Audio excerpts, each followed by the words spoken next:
வணக்கம் வணக்கம் வணக்கம் வணக்கம். மீண்டும் ஒரு முறை வண்டர்ஃபுல் வைத்திலிங்கம் நிகழ்ச்சியிலே உங்களை சந்திப்பதை இட்டு பெரும் மகிழ்ச்சி அடைகிறோம்.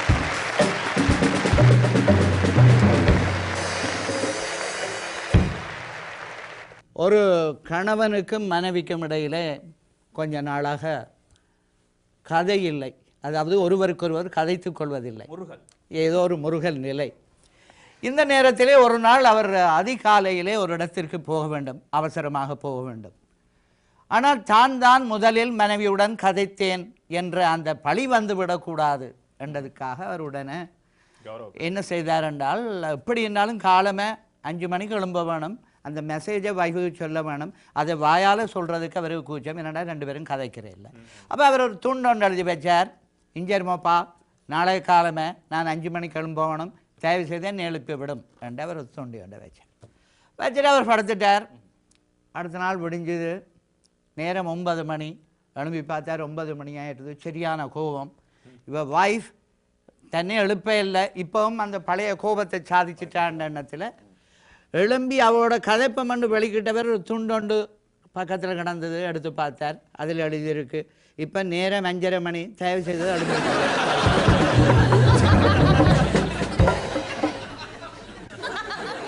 இன்னும் ஒருவர் ஒவ்வொரு நாளும் லேட்டாக வேலைக்கு போகிறவர்.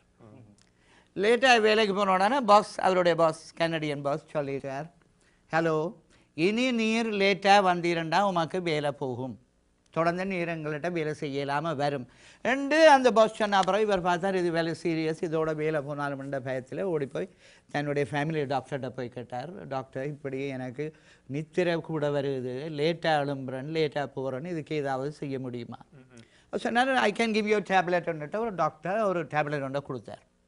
இதை நீங்கள் படுக்க போக முதல் போட்டுட்டு படுங்க, விடிய ஃப்ரெஷ்ஷாக எழும்பி உங்களால் நேரத்துக்கு கிளம்பலாம், அலாமுக்கு முதலே நீங்கள் எழும்பிடுவியல் என்று சொல்லி டாக்டர் கொடுத்த உடனே இவர் கொண்டு வந்து வழக்கம் போல் அன்றைக்கு நல்லா ஒழுங்காக சாப்பிட்டு டேப்லெட்டை போட்டுட்டு படுத்தார்.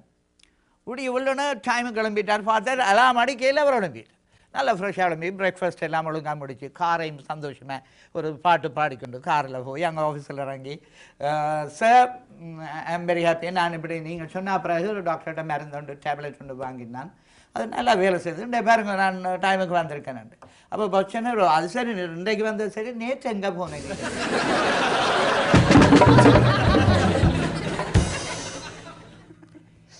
என்னுடைய நண்பர் ஒருவர் மாக்கத்தில் புதுசாக வீடு வாங்கினவர். வீடு வாங்கி போய் குடியேறி, அது முந்தி வரியாக பாவிச்ச வீடு, புது வீடு இல்லை. அவர் எல்லா இடமும் தேடுறாரு எதையோ. அப்போ அவர் வைஃப் கொஞ்சம் புத்திசாலி. அவர் கேட்டால், என்ன பாருங்க எல்லா இடமும் தேடுறீங்களே, என்ன தேடுறீங்கள், என்ன விஷயமே ஏதாவது? இல்லை இல்லை, ஹிடன் கேமரா அல்லது மைக், கேமரா அல்லது மைக் ஏதோ இங்கே ஒழிச்சு வச்சிருக்கிறேன், முந்தி உள்ளவே செய்து வச்சிருக்கிறேன். ஏன் அப்படி நிச்சயமாக சொல்லுவீர்கள், என்ன நடக்குது, ஏன் அப்படி என்று? இல்லை, நான் இப்போ கிட்டத்தட்ட ஒரு 1/2 மணித்தியாலமே டிவிஐயில் இந்த செய்தி கண்ணோட்டம் பார்த்து கொண்டிருக்கிறேன். அவர் இப்போ நான் இதில் வந்து இருந்து செய்தி கண்ணோட்டம் பார்க்க தொடங்கி ஒரு 10 தரம் சொல்லிட்டார், நீங்கள் செய்தி கண்ணோட்டம் பார்த்து கொண்டிருக்கிறீர்கள். அவருக்கு என்னென்று தெரியும், நான் செய்தி கண்ணோட்டம் தான் பார்க்கிறேன்.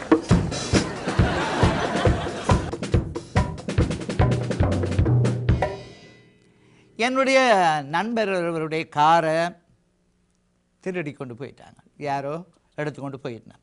பார்க் பண்ண இடத்துல காணாமல் போயிட்டு. ஒரு அவரேஜான கார்.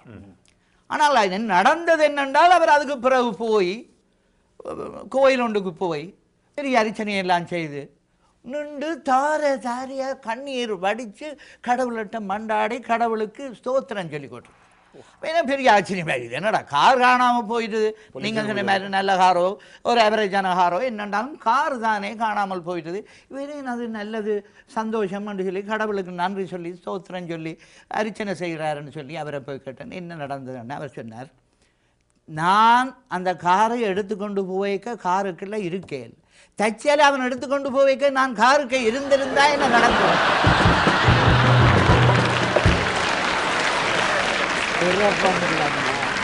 மனசிலாயிட்டு. என்னுடைய நண்பர் ஒருவருக்கு நடந்த ஒரு விஷயம். ஒரு நாள் அதிகாலை 3 மணி இருக்கு. அவரும் மனைவியும் நல்ல உறக்கத்தில் இருந்த நேரம். யாரோ வந்து கதவை தட்டினார்கள். வெளியிலே கடுமையான மழை பெய்து கொண்டிருந்த நேரம். யாரோ வந்து கதவை தட்டினார்கள். இவர் கதவை திறந்து பார்த்தார். யாரோ ஒருவர் கடும் மழையிலே நிற்பது போல தெரிகிறது. கொஞ்சம் குடித்தது போல அவரது குரலிலே தெரிந்தது.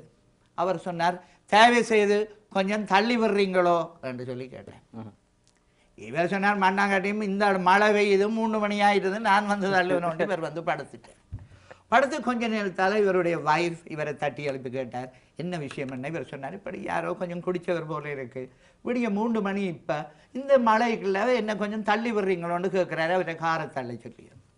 அப்போ அவர் சொன்னால், இங்கே பாருங்க, உங்களை ஞாபகம் இருக்கோ, நாங்கள் முந்தைய ஒரு கார் ஷாப்பிங் போயிருக்க, இப்படித்தான் டவுன் டவுனில் எங்களோட கார் விடப்பட்டு நிற்க 2 பொடியங்கள் நாங்கள் கேட்காமலே வந்து தள்ளிவிட இல்லையோ, நீங்கள் அந்த நன்றிகளை மறக்கக்கூடாது, தயவு செய்து போய் தள்ளி விடுங்கோ. இவர் என்ன முணுமுணுத்து கொண்டு டக்குன ரெயின் கோடையும் போட்டுக்கொண்டு வெளியில் போய், சரியான மழை பெய்யுது, ஆளை காண இல்லை, ஒரே இருட்டாக இருக்குது.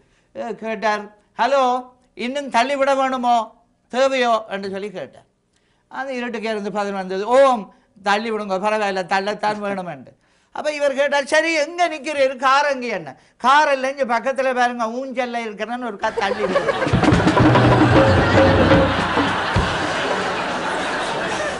இந்த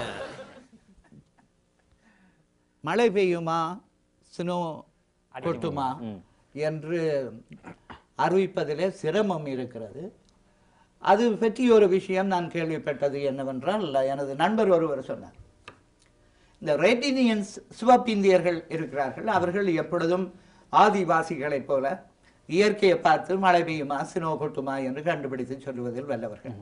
ஆனால் நடந்தது என்னவென்றால், அநேகமாக அவர்களுடைய தலைவர் ஒருவர் இருப்பார், அவர் தான் அதை சொல்லுவார். இந்த முறை, அதாவது அண்மையிலே தலைவராக இருந்தவர், அந்த சிவப்பிந்தியர்களின் தலைவராக இருந்தவர், வினிபெக்லே வந்து ஒரு ஹாஸ்டலிலே தங்கி இருந்து படித்தவர். அவருக்கு தங்களது பழக்க வழக்கங்கள் அந்த ஆதிவாசிகளைப் போல அல்லது முந்தியவர்களை மூதாதையர்களைப் போல இந்த விஷயங்களை கண்டுபிடித்து சொல்லும் வல்லமை இருக்கவில்லை. இருந்தாலும் தலைவராக இருக்கிறார், சமாளிக்க வேண்டும் என்பதற்காக அவரிடம் வந்து விளக்கம் போல கேட்டார்கள், இந்த முறை ஸ்னோ கொட்டுமா என்று மற்ற சிவப்பிந்தியர்கள் கேட்ட பொழுது தலைவர் உடனே யோசித்து விட்டு சொன்னார், ஓ ஸ்னோ கொஞ்சம் கடுமையாக கொட்டும் போல தான் இருக்கு, நீங்கள் விறகுகள் கொஞ்சம் சேகரிங்கோ என்று சொல்லிப்போட்டு உடனே வந்து மெட்ரோலஜி டிபார்ட்மெண்ட்டுக்கு அடித்து கேட்டார், எப்படி இந்த முறை ஸ்னோ கொட்டுமோ? அவர் சொல்லிச்சுனோம் கொட்டும். அப்போ பின்னே அவர் பிறகு திரும்பி அடுத்த முறை வரைக்கும் சொன்னார், எனக்கு நிச்சயமாக தெரியும் இந்த முறை ஸ்னோ நிறைய கொட்ட போகுது, நீங்கள் முடிஞ்ச அளவு விறகெல்லாம் சேகரிங்கோ. அவைகள் போயிட்டு பிறகு இவர் சந்தேகம், தச்சலா கொட்டாட்டா என்ன செய்வது, தன்னுடைய வாக்கு பலிக்காமல் போயிடும் என்றதுக்காக பிறகு கோல் அடிச்சு கேட்டார், நிச்சயமா சொல்றீங்களோ? இந்த காலநிலை நிலையத்தை கேட்டார், நிச்சயமா சொல்றீங்களோ? கட்டாயம் ஸ்னோ அடிக்கும், கட்டாயம் ஸ்னோ அடிக்கும் என்று சொல்லிச்சு. அவர் திரும்பி போய் சொன்னார், ஒரு இடமும் ஒரு விறகும் விட வேண்டாம், எல்லாம் பொறுக்கி வைங்க. கடைசியா கிட்ட நாள் வந்துட்டது. அவர் கோல் அடிச்சுக்கிட்டார், ஒரு கிழமை இருக்குது, நீங்கள் சத்தியமாக சொல்லுங்க, கட்டாயம் இந்த முறை ஸ்னோ கொட்டுமோ? அவர் சொன்னார், கட்டாயம் உங்களுக்குண்டா கட்டாயம் கொட்டும் என்று நிச்சயமாக தெரியும். ஏனென்றா வழக்கத்துக்கு விரோதமா சிவப்பிந்தியர் எல்லாம் விறகுகளை அரம்பரமாக சொல்கிறார். இந்த பேரிலகன விஷயம் இருக்கு பாரு. அண்மையில் அமெரிக்காவில் நடந்த ஒரு விஷயம், ஒரு போலீஸ் நிலையத்திற்கு ஒரு அழைப்பு, ஒரு தகவல் ஒன்று வந்தது. அதாவது யாரோ ஒருவர் அவரது வீட்டிலிருந்து அடுத்த வீட்டிலிருந்து துப்பாக்கி சூடு சத்தம் கேட்பதாக. உங்களுக்கு தெரியும், அமெரிக்காவில் இப்படியான நிகழ்ச்சிகள் அடிக்கடி நடப்பதும் அதை எட்டு போலீஸ் விசாரிப்பதும் வழக்கம். எனவே இந்த செய்தி வந்தவுடன் போலீஸ் அங்கே சென்றது. அங்கே சென்றவுடன் அங்கே பார்த்தால் என்னென்றால் அவருடைய கம்ப்யூட்டர் சுடப்பட்டிருந்தது. பக்கத்தில் ஒரு கன் ஒன்று, புல்லட்ஸ் முடிந்த நிலையிலே கன் ஒன்று இருந்தது. அவரிடம் கேட்டார்கள், என்ன நடந்தது, ஏன் உங்களுடைய கம்ப்யூட்டரை நீங்கள் சுட்டீர்கள் என்றவுடன் அவர் சொன்னார், இல்லை, நான் ஒரு விஷயத்தை அடித்துவிட்டு சேஃப் என்று போட்டேன், அது சேவ் பண்ணாமல் கிராஷ் பண்ணிவிட்டது, அப்பொழுது உண்மை சேவ் பண்ண ஒருவரும் இல்லை என்று துவக்காச்சு. விசேஷம் என்னவென்றால் அவருடைய பெயர், இந்த பேரில் கன விஷயம் இருக்கிறது என்று சொல்லி, அவருடைய பெயர் மைக்கேல் ஏ கேஸ்.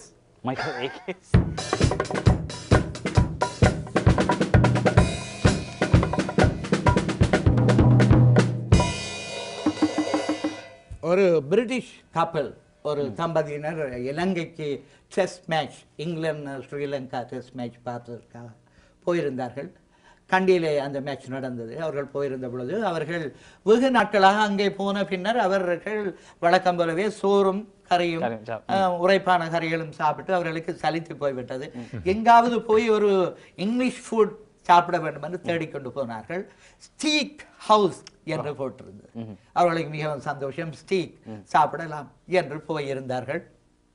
ஆனால் அங்கே வழங்கப்படும் உணவை பார்த்தால் எல்லாம் ஸ்பைசி ஃபுட், உரைப்பான உணவுகள் தான் வழங்கி கொண்டிருந்தார்கள். கொஞ்ச நேரம் பொறுத்துவிட்டு அங்கே உள்ள சர்வரை அழைத்து கேட்டார்கள், எங்களுக்கு ஸ்டீக் இருவருக்கும் வேண்டும் என்றவுடன் அவன் சொன்னான், அந்த சர்வர் அவர்களுக்கு சொன்னார், இங்கே நாங்கள் ஸ்டீக் விற்பதில்லை ஐயா. அப்பொழுது அவர் கேட்டார், அவருக்கு கோபம் வந்து விட்டது அந்த பிரிட்டிஷ் ஆண்மகனுக்கு. அவர் சொன்னார், என்ன ஸ்டீக் ஹவுஸ் என்று போட்டிருக்கிறீர்களே, விற்பதற்கு ஒரு ஸ்டீக் இல்லாவிட்டால் ஏன் ஸ்டீக் ஹவுஸ் என்று போட்டீர்கள் என்றவுடன் அவர் சொன்னார், கண்டியிலையும் இருக்கு, கொழும்பிலையும் இருக்கு, எலிஃபென்ட் ஹவுஸ் என்று இருக்குது, அங்கே எலிஃபென்ட் விற்கிறது.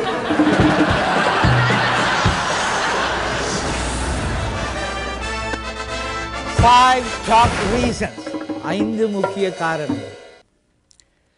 பத்திரிகை என்பது டிவி தொலைக்காட்சி வந்ததினால் பாதிக்கப்பட்டதா, எது நன்மை பயக்கும் என்பதற்கான 5 முக்கிய காரணங்கள். கடன்காரனை கண்டவுடன் பேப்பரினால் முகத்தை மறைக்கலாம், டிவியால் அது முடியாது.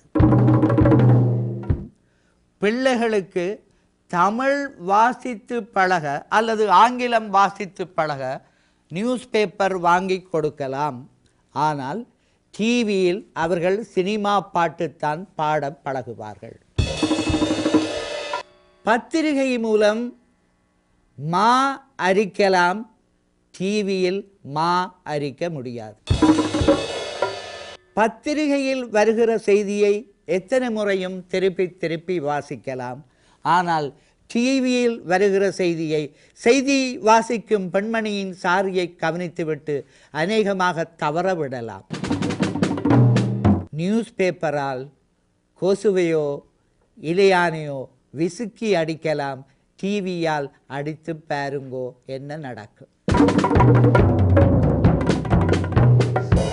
இந்த மகிழ்ச்சியான தகவலோடு இன்றைய வண்டர்ஃபுல் வைத்தியலிங்கம் நிகழ்ச்சியிலே சிறப்பு அதிதியாக கலந்து கொள்ள ப்ராக்டர் புண்ணியமூர்த்தி அவர்கள் வருகை தர இருக்கிறார். எங்கே பலத்த கரகோஷத்துடன் அவரை வருகிறேன். வணக்கம் வணக்கம் வணக்கம் வணக்கம் வணக்கம்.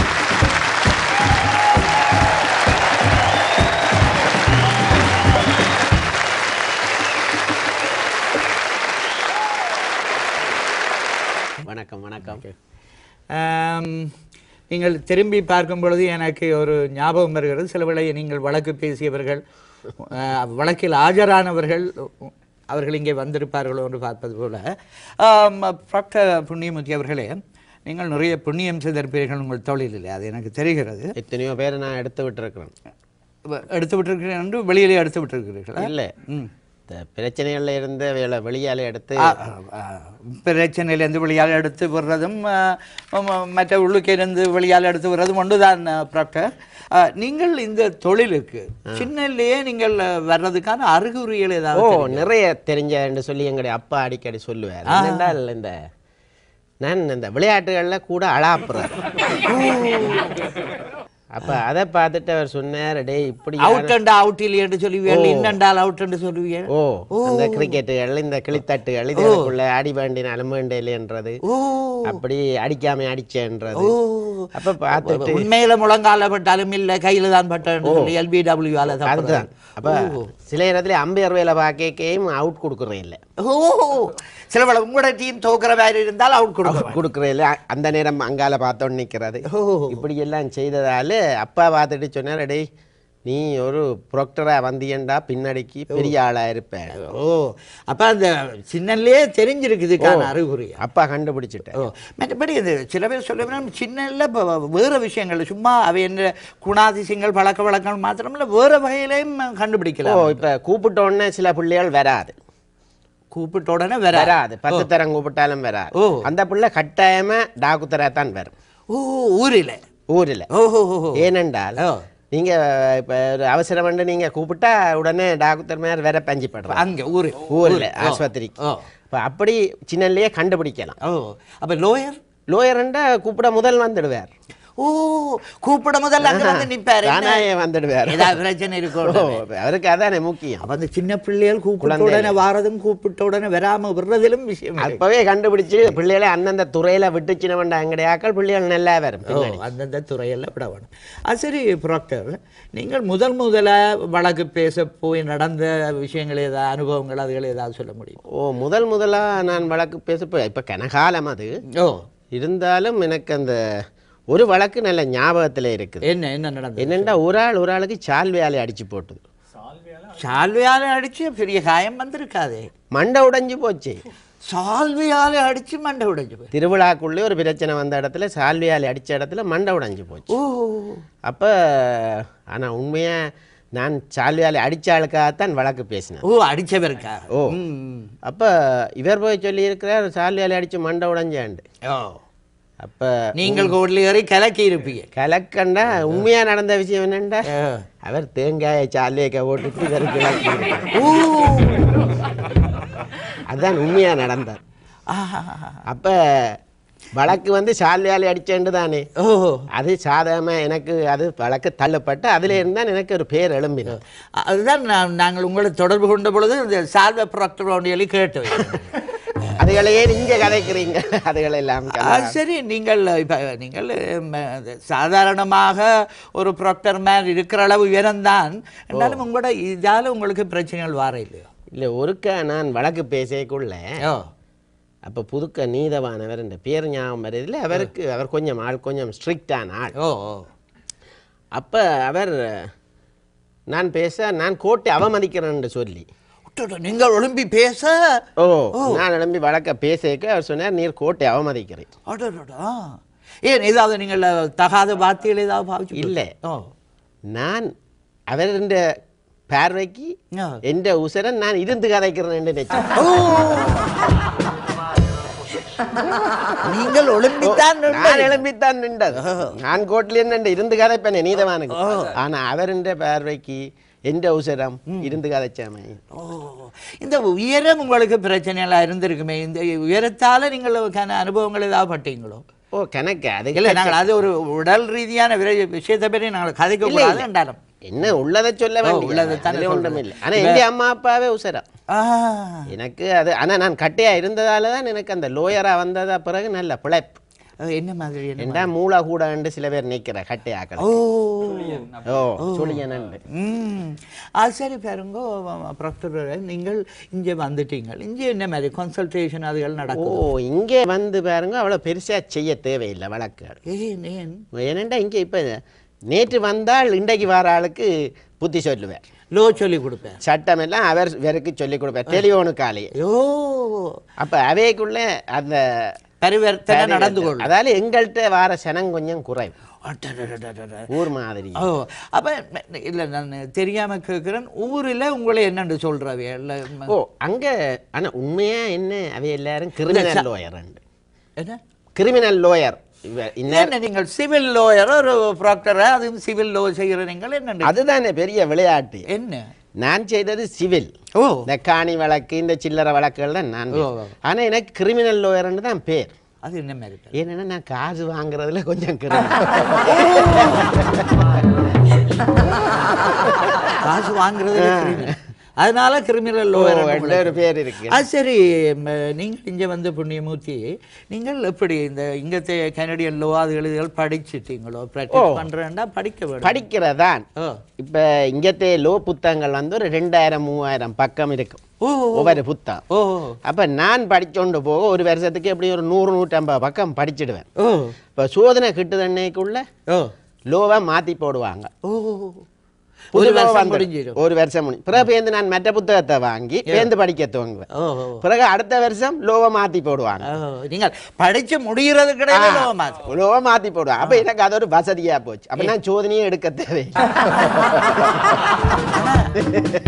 அப்படியே விளப்ப காட்டிக்கொண்டு அப்ப நீங்கள் பாருங்கோ இந்த இப்ப இப்ப உண்மையில லோ அப்ப என்ன படிச்ச நீங்கள் இல்ல நான் கேட்கிறேன் நீங்க படிக்கிற பெரிய வேலையே கல்யாணம் கட்டினா வீட்டையே ஒரு லோயர் வந்த மாய்த்தான் என்ன விளங்கையில் கல்யாணம் கட்டினால் என்ன வீட்டை ஒரு லோயரை கூப்பிட்டு வச்சிருக்கிற மாய்த்தானே வைஃப் லோ படிச்சவோ இல்ல பெண் ஜாதி வந்து லோ படிக்க தேவையில்லை எல்லாத்த வீட்லயும் ஒரு லோயர் தான் அவ சொல்றத நாங்க செய்ய வேண்டியிருக்கு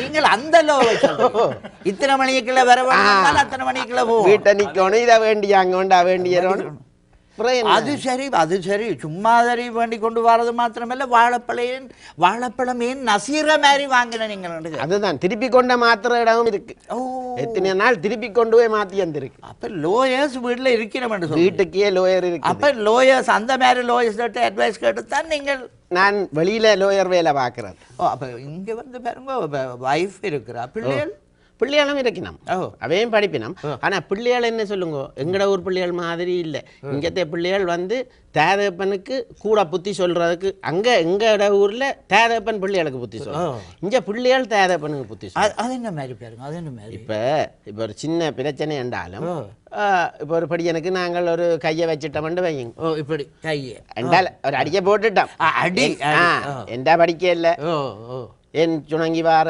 பள்ளிக்கூடத்தால இருக்கா நாங்க அவங்களுடனே 911 அடிச்சு போலீஸ்கல்ல அடிச்சு பிடிச்சி கொடுக்கணும் அவங்களுக்கு லோ உங்களை விட கூட தெரியும் அதுதான் சொல்றேன் அதைத்தான் சொல்லவா அப்ப நாங்கள் இப்ப இங்க குடும்பத்துக்கே லோயர் மாதிரி இருக்கணும் அதுக்குள்ளே ஒரு லோயர் தான் நான் அப்ப நீங்கள் அந்த லோ படிக்காமலே இங்க பிராக்டிஸ் பண்ணலாம் படிக்காமலே செய்யலாம் ப்ராக்டர் புண்ணியமூர்த்தி வழக்கமாக இந்த அரசியல்வாதிகளா இருக்கிறவே அநேகமா எல்லாரும் லோயர்ஸ் மாதிரி தான் ஏன்னா நீங்கள் கேள்விப்பட்டிருக்கீங்க லோயர்ஸ் மாதிரி அந்த மாதிரி நீங்களும் ஊரில் ஒரு பிரபலமான கிரிமினல் வழக்கு பேசாட்டாலும் கிரிமினல் லோயர் என்று சொல்ல சால்வ ப்ராக்டர் புண்ணியமூர்த்தி நீங்கள் இந்த எலெக்ஷனோட கேட்க இல்லையோ அதை ஏன் கேட்குறீங்க நான் ஆரம்பத்தில் பள்ளிக்கூடத்தில் படிக்க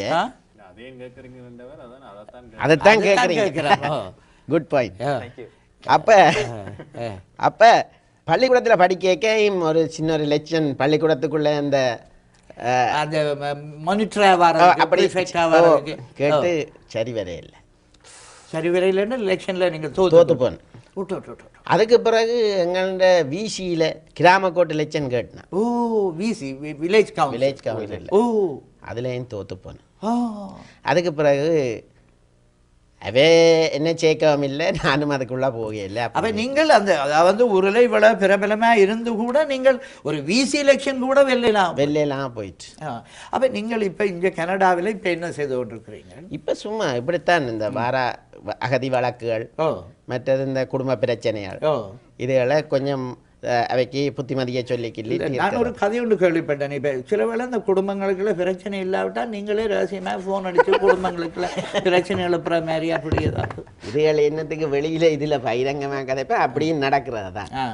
நீங்களே அடிச்சு சொல்லுவீங்க என்ன செய்யற சும்மா வீட்டுல இருக்கல அதை எப்படியாவது கிளறி விட்டா தானே உங்களோட போன் நம்பர் எந்த காரணம் கொண்டும் தரக்கூடாதுன்னு சொல்றேன் நாங்கள் எப்படியும் எடுத்துடுவோம் தமிழாக்களின் நம்பர் பிரம்மான புத்தகத்துல இருக்குத்தான் எப்படியும் எடுத்து சும்மா கிளறி போட்டு தான் இருப்போம் ஏதாவது விஷயம் இருந்தாலும் இல்லாவிட்டாலும் கோல் அடிச்சு அவர் என்ன கொஞ்சம் லேட்டா வர போல இருக்கு இன்னும் இந்த இடத்துல கண்டன வேற இங்க கண்டனங்க சொல்லி வித்தியாசமான இடங்கள்ல கண்டதாக சொல்லி நாங்க சொல்லாட்டிலும் எங்கள்கிட்ட வேலையர் ஆக்களை கொண்டு சொல்லிச்சு அதுக்கண்டி ஆக்கள் வச்சிருக்கிறீங்க இல்ல எங்களுக்கு ஆஃபீஸ் இருக்குத்தான் ஆஃபீஸ் பட் நீங்கள் நெடுகாம் கோர்ட்ல போய் வழக்கு பேசுறீங்களோ கோர்ட்டுக்கு போக தேவையில்லை தானே இங்கே எல்லாம் அப்ப நீங்க கோர்ட் போட்டு கோர்ட்டுக்கு போறே இல்லை ஐயோ இது கோர்ட் சும்மா அந்த லோயர் அண்ட உடுப்புக்காக போடுறத ஒழிய கோர்ட்டுக்கு போற இல்லை அப்ப என்ன நாங்கள் இந்த காணி உறுதிகள் மற்றது இந்த கேரக்டர் சர்டிபிகேட்டுகள் மற்றது இந்த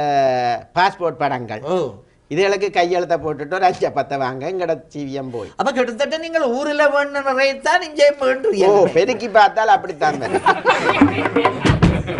ஊர்ல 800 ரூபா வேண்டாம், இங்க $10 அப்படித்தான் பெருக்கி பார்க்க அப்படித்தான் நாங்க கன்வெர்ட் பண்ணிட்டு மன ஆறுதலா இருந்து வருவோம். அப்ப நீங்கள் கனடாவில் இருந்தால் இதுக்கு என்ன ஊர்ல இருந்த மாதிரி தான் இருக்கிறீங்க. கிட்டத்தட்ட அப்படித்தான் பிழைப்பை பொறுத்தளவில். மற்றபடி நீங்கள் இப்ப சாதாரணமா இங்க பேசின வழக்கோ அல்ல ஊர்ல பேசின வழக்கில் உங்களுக்கு மிகவும் மனதை தொட்ட அல்லது சொல்லுங்க நீங்க கதை. இல்ல நான் தெரியாம கேட்கிறேன். இதுல என்ன இருக்குன்னு நீங்க இது பழைய பழக்கம், அது விட்டு போகுதில்லை, என்ன செய்யறது? அந்த நீங்கள் பேசிய வழக்கிலே உங்களுக்கு இந்த மறக்க முடியாத ஊரில் அல்லது இங்கே பேசிய வழக்கு ஏதாவது சொல்ல முடியுமா? இவர்களுக்கும் ஆசையா இருக்கு, நீங்கள் என்ன வழக்கு பேசியிருக்கிறீர்கள்? அது இப்ப நான் செய்யறது இந்த சாதாரண இந்த சிவில் வழக்குகள் தான். சிவில். அப்போ ஒரு முறை இந்த ஒருதன் சும்மா பார்த்ததுக்கு நிமிந்து பார்த்ததுக்கு ஏண்டா பார்க்குறேன்ட்டு கொழுவல் வந்துட்டு. அப்போ சில இடங்கள் இருக்குது, சில சந்திகள் இருக்கு, பார்த்தாலே போல. அப்போ அப்படி பார்த்த இடத்துல ஒரு வழக்கம் நடந்தது. அப்போ அவைக்கு நான் அந்த வழக்கை மெதுவாக பேசி போட்டு அந்த சந்தியில் போய் ஆஃபீஸை தரேன். உங்களுக்கு தெரியும் இந்த இடத்துல பார்த்தாலே சண்டை வருது. அதுக்கு பிறகு இந்த வார்டு கொஞ்சம் பரவாயில்லை, அங்கே அடிக்கடி பிரச்சனைகள் நடக்கும். பார்த்தால் டக்குன்னு ஒரு ஆளை கண்டுட்டு சும்மா தான் என்ன செய்தாலும் அதுல இவர் என்ன நீ துப்பின என்ன நீர் பார்க்கிறேன், என்ன தலையை சொறிஞ்ச நீர். கரெக்ட். அப்போ எனக்கு அங்கே போன பிறகு இப்போ 5-6 பேரை வேலைக்கு போட்டு ஒரு 5-6 மேசகரை போட்டு ஒரு பெரிய ஆஃபீஸாக திறந்துருக்கிறேன். அப்போ ஊரில் நீங்கள் அப்படியான இடத்துல தான் இருந்திருக்கிறீங்க? ஊர்லேயும் தான், இங்கேயும் அப்படி இருக்கும். இங்கே நான் அப்படி ஒரு இடம் தேடி திரிஞ்சு இப்போ எனக்கு அம்பட்டுட்டு அந்த பார்த்த இடத்துல. தயவு செய்து நீங்க போறதுக்கு முதல் அந்த இடத்த சொல்லுங்க, நாங்கள் அந்த இடத்துல போய் என்ன காரணம் கொண்டும் தலையை சொறியாமல் அதோட அப்படி இருக்கிறதான் புத்தி. மற்றது நான் இப்போ என்னென்றால் இப்போ அதிகமாக இந்த வழக்குகள் கணக்குகள் எல்லாம் போய் கதைச்சு கொண்டு இருக்கிற இல்லை. என்னென்னா ஆக்கள் திருப்பி திருப்பி ஒன்றையே திருப்பி கேட்டு நீங்களும் அதையே திருப்பி. அப்போ நான் என்ன செய்கிறேன்னா இப்போ அதை நான் அந்த டிவிடி வீடியோ அதுகளில் ரெக்கார்ட் பண்ணி சிடி அதுகளில் அப்போ அந்த வழக்குகளை நான் அவைக்கு டக்குன்னு சீடியாயே கொடுத்து விட்டுறேன். விவாகரத்து வழக்கு. அப்ப இதுக்கு பிறகு என்னட்ட இப்ப கொஞ்சம் கஸ்டமர்ஸ் கூட இங்க பாருங்க, எல்லா வழக்கும் இருக்கு. எல்லா வழக்கும் நடக்குது. இங்க எல்லா வழக்கும் நடக்குது.